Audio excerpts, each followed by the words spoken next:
وقال النبي صلى الله عليه وسلم من صام رمضان إيمانا واحتسابا غفر له ما تقدم من ذنبه ومن قام ليلة القدر إيمانا واحتسابا غفر له ما تقدم من ذنبه رب اشرح لي صدري ويسر لي أمري واحلل عقدة من لساني يفقهوا قولي رب زدني علما سبحانك لا علم لنا إلا ما علمتنا إنك أنت العليم الحكيم اللهم اجعل القرآن العظيم ربيع قلوبنا ونور أبصارنا وشفاء صدورنا وذهاب همومنا وغمومنا اللهم تسلط علينا من لا يرحمنا اللهم عاقبتنا في الأمور كلها واجرنا من خزي الدنيا وعذاب الآخرة رب ارحمهما كما ربياني صغيرا اللهم تقبل صيامنا اللهم تقبل صيامنا وقيامنا وركوعنا وسجودنا وتلاوة القرآن رب ارحمهما كما ربياني صغيرا اللهم إنك عفو تحب العفو فاعف عنا ربنا تقبل منا إنك أنت السميع العليم وتب علينا إنك أنت التواب الرحيم برحمتك يا أرحم الراحمين آمين. تمام قسم کی حمد و ثنا اللہ رب العالمین کے لیے کہ جس رب العالمین نے ہمیں ایک عظیم نعمت عطا فرمائی. حضرت مالک بن حویرث رضی اللہ تعالیٰ عنہ بیان فرماتے ہیں کہ صعد رسول اللہ صلی اللہ علیہ وسلم علی المنبر کہ رسول کریم صلی اللہ علیہ وسلم منبر پر تشریف لے گئے. فلما رقی عتبة قال آمین جب منبر پر چڑھے جب ایک سیڑھی پر چڑھے تو رسول اکرم صلی اللہ علیہ وسلم نے آمین کی. ثم رقی عتبة أخرى جب محمد الرسول اللہ صلی اللہ علیہ وسلم دوسری سیڑھی پر چڑھے تو دوبارہ فقال آمین تو آمین کہی. اور پھر جب تیسری سیڑھی پر چڑھے تو دوبارہ آمین کہی. صحابہ کرام نے عرض کیا اللہ کے رسول آپ نے آمین کیوں کی کیا وجہ ہے؟ کہا آتینی جبریل علیہ السلام کہ میرے پاس جبریل علیہ السلام آئے. فقال یا محمد صلی اللہ علیہ وسلم کہا اے محمد صلی اللہ علیہ وسلم من ادرک رمضان کہ جس انسان نے رمضان المبارک کو پایا اس عظیم مہینے کو پایا مگر اس مہینے میں بھی وہ اپنی گناہوں کی مغفرت نہ کروا سکا اس مہینے کے اندر بھی اس نے اپنے گناہوں کو معاف نہ کروا سکا تو اس کے لیے ہلاکت اور بربادی ہو رسوائی ہو. تو رسول کریم نے فرمایا فقلت آمین تو میں نے آمین کہی. اور پھر دوسری مرتبہ اس لیے آمین کہی کہ جبریل علیہ السلام نے فرمایا کہ من ادرک والدیہ کہ جس نے اپنے والدین کو پایا او احدہما یا ان دونوں میں سے ایک کو پایا لیکن فدخل النار اس انسان نے اپنے والدین کی خدمت نہیں کی اپنے والدین کی خدمت نہیں کی ان کی نافرمانی کی تو اس نافرمانی کی وجہ سے وہ جہنم میں آگ میں داخل ہو گیا. تو فقلت آمین میں نے آمین کہا. اور تیسرے آمین اس لیے کہی کہ جب جبریل علیہ السلام نے فرمایا کہ جب محمد الرسول اللہ کا نام لیا جائے لیکن اس پر درود نہ پڑھا جائے اس کے لیے ہلاکت اور بربادی اور رسوائی ہو. تو جبریل علیہ السلام نے کہا کہ آپ آمین کہہ دیجئے تو میں نے آمین کہا. رمضان المبارک کا مہینہ سال کے مہینوں میں سب سے افضل ترین مہینہ ہے اور رحمت الہی کے نزول کا بہترین موسم ہے. اللہ رب العالمین نے سب سے افضل اور مبارک کتاب قرآن مجید اور اپنے سب سے افضل نبی محمد الرسول اللہ پر نزول کے لیے اسی مہینے کا انتخاب فرمایا. قرآن مجید کے اندر اپنے ارشاد فرمایا کہ شہر رمضان الذی انزل فیہ القرآن کہ یہ وہ مہینہ ہے جس مہینے کے اندر ہم نے قرآن مقدس کو نازل فرمایا. اور کون سی کتاب ہے وہ؟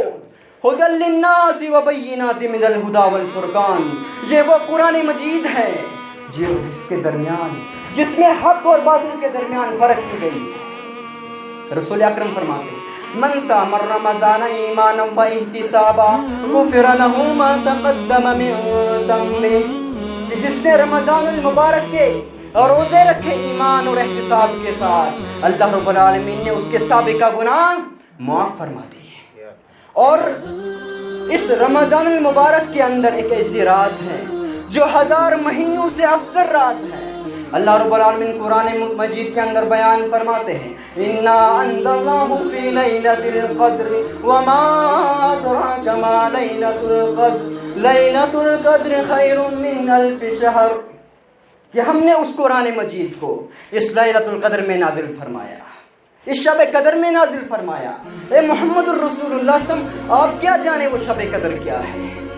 لیلۃ القدر خیر من الف شہر، لیلۃ القدر وہ رات ہے جو 1000 مہینوں سے افضل رات ہے، یعنی جس رات کی عبادت 1000 مہینوں کی عبادت سے بہتر اور افضل ہے۔ اور 1000 مہینے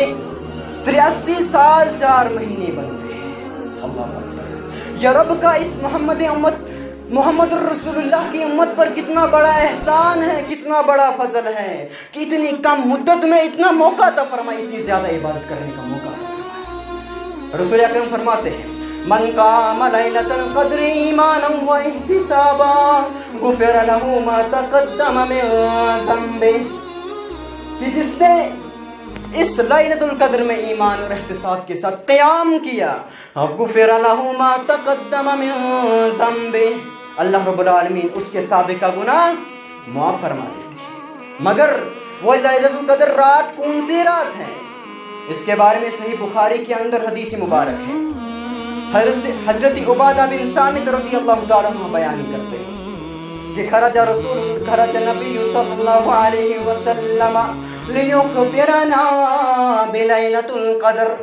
کہ محمد الرسول اللہ صلی اللہ علیہ وسلم ہمیں آئے تھے شب قدر کے بارے میں بتانے کے لیے کہ وہ رات کون سی رات ہے، لیکن فتلاہا رجلان من المسلمین، کہ مگر محمد الرسول اللہ نے دیکھا کہ 2 مسلمان آپس میں جھگڑا کر رہے ہیں، 2 مسلمان لڑ رہے ہیں۔ فقال، تو اس پر نبی علیہ السلام نے کہا کہ خرجت لأخبركم بلیلۃ القدر فتلاها فلان وفلان فرفعت، کہ میں آیا تھا تمہیں شب قدر بتانے کی وہ رات کون سی رات ہے، وہ لیلۃ القدر کون سی رات ہے، مگر فلاں اور فلاں جھگڑا کر رہے تھے، فرفعت، تو اس کا علم مجھ سے اٹھا لیا گیا، مجھے وہ بھول گئی وہ رات کون سی تھی۔ تو رسول اکرم نے فرمایا وَعَسَىٰ يَكُونَ خَيْرًا لَكُمْ، اور مجھے امید ہے کہ یہ بھلا دینا یہ بہتر ہوگا تمہارے لیے، کیونکہ آپ پہلے 1 رات میں عبادت کرتے، آپ کیا کرتے؟ آپ 5 راتوں میں آپ عبادت کریں گے۔ تو معلوم ہوا شب قدر معلوم نہیں ہے، شب قدر کسی کو معلوم نہیں ہے وہ کون سی رات ہے، اسی لیے رسول اکرم نے حکم دیا تحروا لیلۃ القدر فی الوتر من 10 الاواخر من الرمضان، کہ مسلمانوں شب قدر کو ڈھونڈنا، شب قدر کو تلاش کرنا رمضان المبارک کے آخری 10 دنوں کی 5 تاک راتوں میں، وابتغوها فی العشر الاواخر، اس کو تلاش کرنا رمضان المبارک کے آخری 10 دنوں میں، وابتغوها فی کل وتر،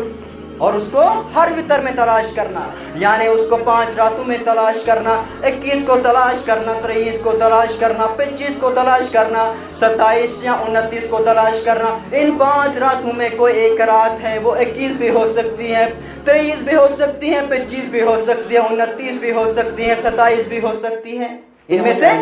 ایک رات ہو سکتی ہے۔ اور اس کی کیا اہمیت ہے، اس کی کیا فضیلت ہے، محمد الرسول اللہ فرماتے ہیں من حرمها فقد حرم خیر کلہ، کہ جو انسان اس رات کے خیر سے محروم رہا، اس شب قدر سے محروم رہا، اس اجر ثواب سے محروم رہا، فقد حرم خیر کلہ، تو وہ تمام کے تمام خیر سے محروم رہا۔ اللہ رب العالمین شب قدر نصیب فرمائے، اس کا اجر ثواب عطا فرمائے۔